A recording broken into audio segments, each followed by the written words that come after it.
11, this is Houston. Would you care to comment on some of these craters as we go by? Roger, we're approaching the approach path to ignition.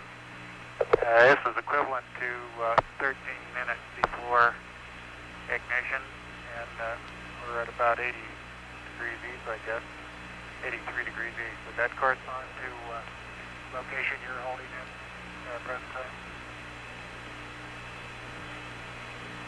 Roger, we're showing your present position is about 76 degrees east, looking back towards the east.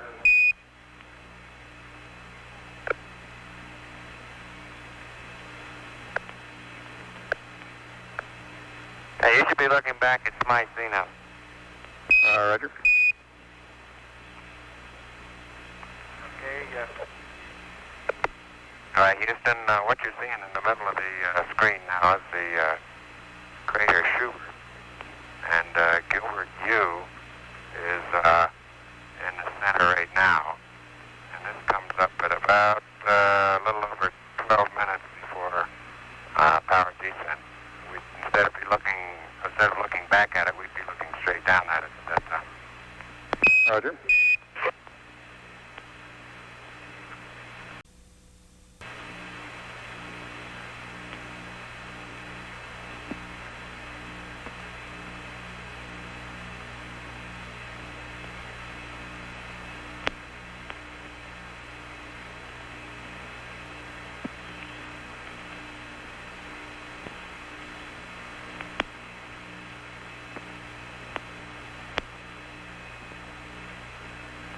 All right, 11, this is Houston. Would you care to comment on some of these craters as we go by?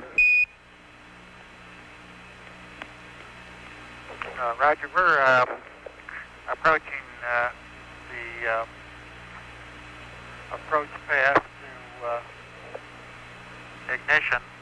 This is equivalent to 13 minutes before ignition, and we're at about 80 degrees east, I guess, 83 degrees east. Would that correspond to location you're holding in present time? Roger, we're showing your present position is about 76 degrees east, looking back towards the east.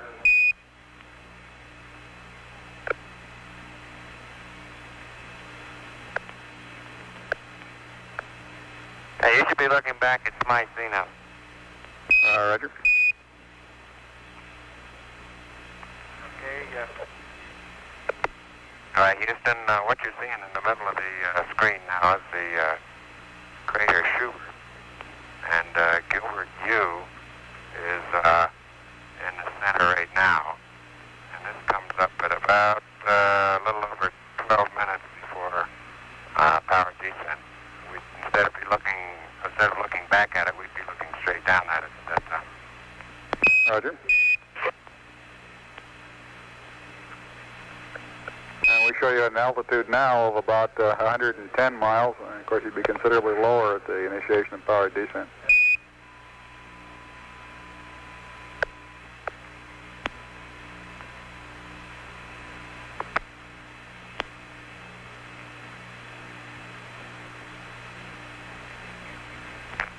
Okay, Houston, look at register 3 on the Disky theta. Theta is increasing toward my desired of 315, and I'll let the hand controller alone here, and I'll bet you it reverses itself.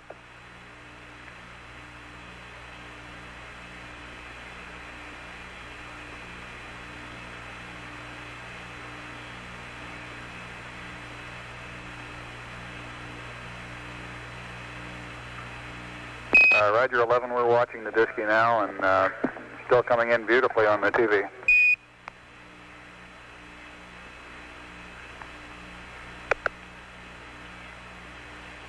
Okay, there's on the right side of the screen at the present time, there's a triple crater with a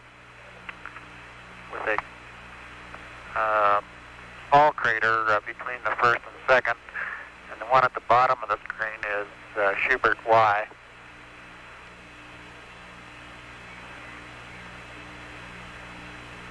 zoom in, it does have a central peak in Schubert Y. Actually, several of them, and you can observe those. Plus the rim craters at the bottom of your screen. Roger, we're seeing the central peak quite clearly now.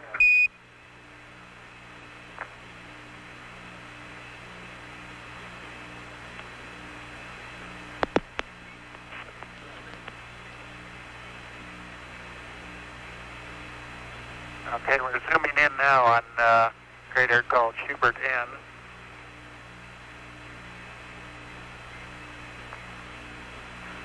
Schubert N, very conical inside walls, and the bottom appears to be nearly flat.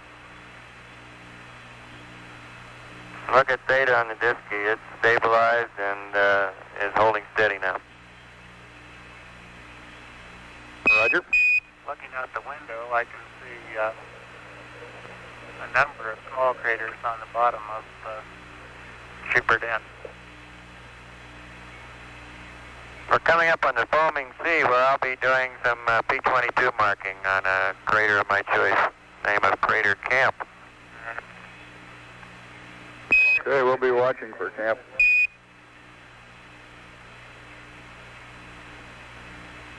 And notice Register 3 has reversed itself and is heading back the other way now without any pitch thruster firing.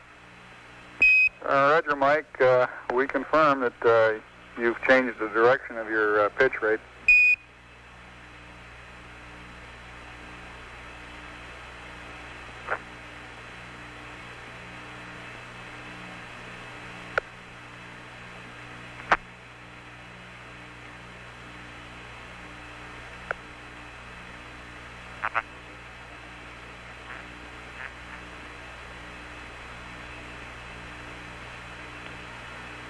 Generally speaking, the tendency seems to be to pull the LEM down toward the center of the moon as in a gravity gradient experiment. Roger 11, we copy. Well, it may have something to do with mass cons, or it may... Roger, we've gotten... it may have something to do with mass cons, or it may just be the peculiarity of the disky display. Okay, we've observed the behavior of your disky, and I think we've got the data here to work on it.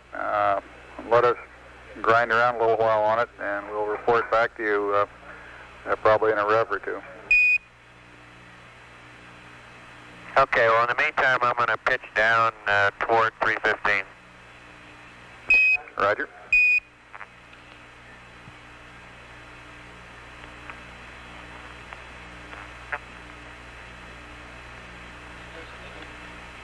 Three horizontal craters that you now have in the field of view are immediately underneath the ground track. The right hand and the largest crater that you see is Dubiago P.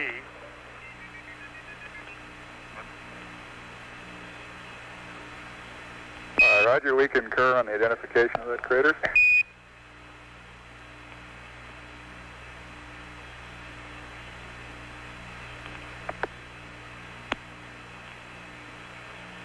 And we show you coming up on landmark Alpha 1 here shortly.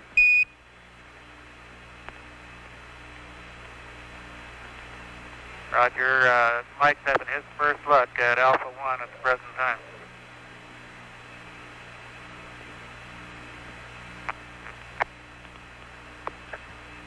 Yeah, there's a great bright crater. It's not a large one, but an extremely bright one. It looks like a very recent, and I would guess, impact crater with rays streaming out in all directions, which should make the foaming sea easy to see coming up on it. Now, Crater Camp is one of the smaller ones out on the floor of the foaming sea.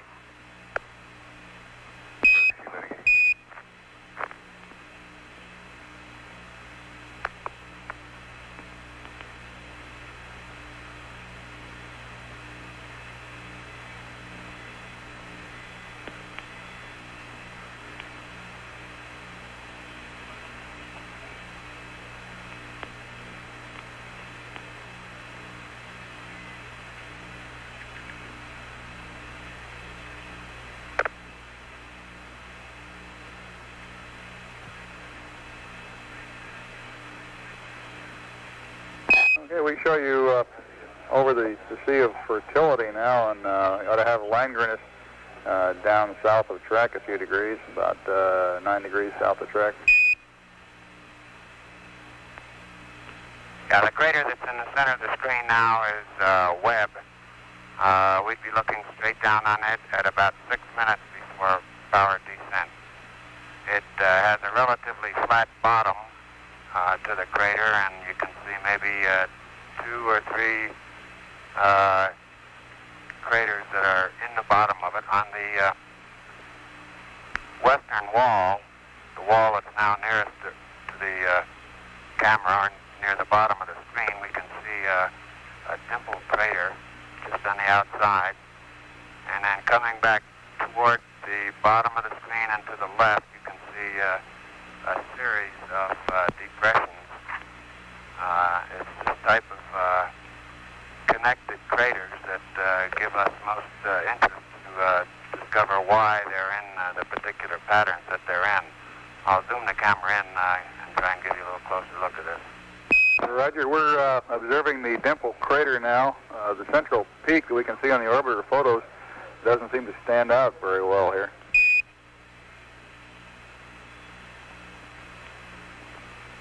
Well, they're not central peaks, they're depressions in the center. Roger.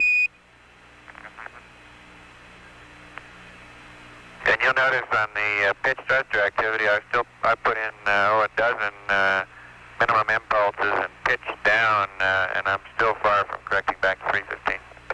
We're moving the camera over to the right window now to give you Langrenus with its several central peaks. And Roger, we got Langrenus in our screen now.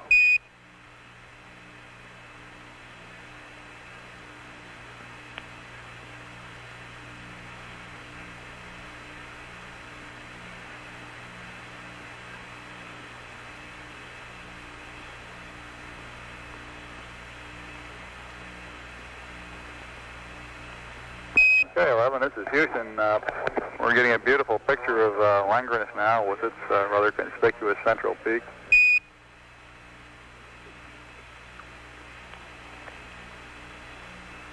Sea of Fertility doesn't look very fertile to me. I don't know who named it.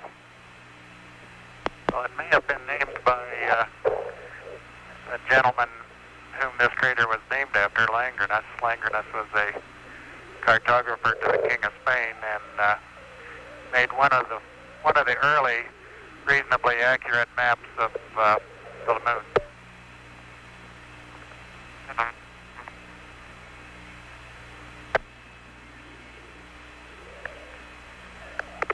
Roger, that's very interesting. I'll have to admit it sounds better for our purposes than the Sea of Crises.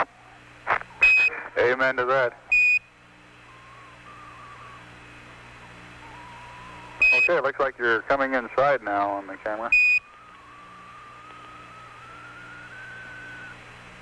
Well, I can't get behind to see the monitor. I'll bring the focus in, but we're going to be looking down past one of the LEM quads, and one of the antennas almost straight down at the ground track that we'll be seeing coming in. Now, I guess this is maybe 2 or 3 minutes before power descent.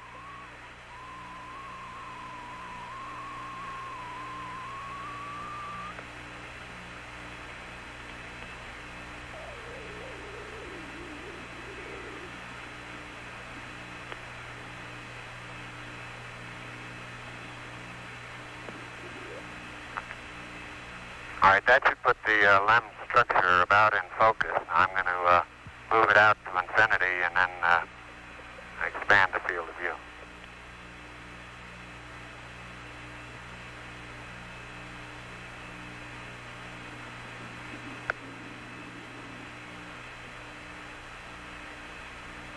Crater Secchi is out my window now, window number 2.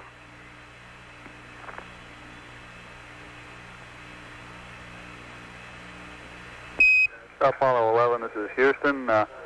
We show you coming up on the Terminator at 78:53, about 7 minutes from now. And we've also got the LOI-2 and TEI-5 pads ready for you after the TV, whenever you want to terminate over. Roger. And and we're getting a good view of the track leading into the landing site now.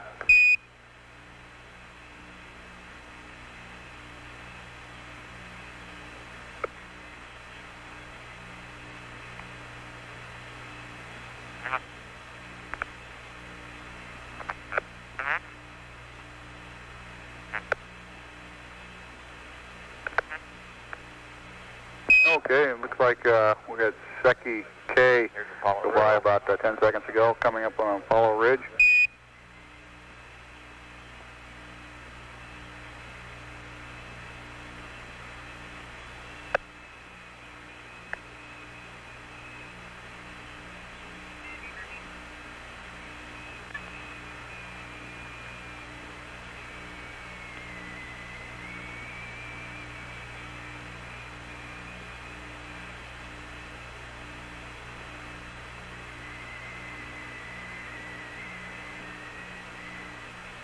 And in the right-hand portion of our screen right now, we can see Messier, Alpha, and Bravo with the light-colored rays streaming off in one direction.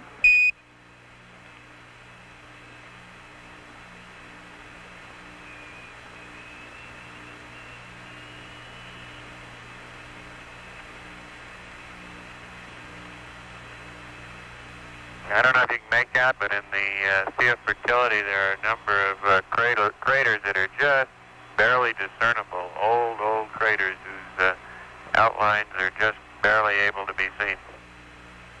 Roger, I think we can make them out. The color really enhances our ability to discern features and craters over what we see in real time on our black and white monitor. Right. At these low sun angles, there's no trace of brown. It's now returned to a very gray appearance, and like the 8 crew says, it has a look of plaster of Paris to it at this sun angle, which is completely lacking at higher sun angles. Roger.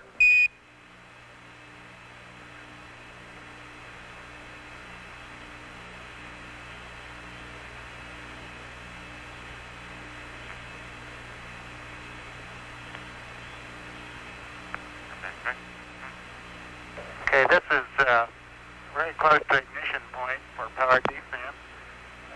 Just passing Mount Maryland, that's a triangular-shaped mountain that you see in the center of the screen at the present time, with the crater Seki Theta on top of the far northern edge of the mountain. Roger, we're getting a good view of Mount Maryland and of Seki Theta.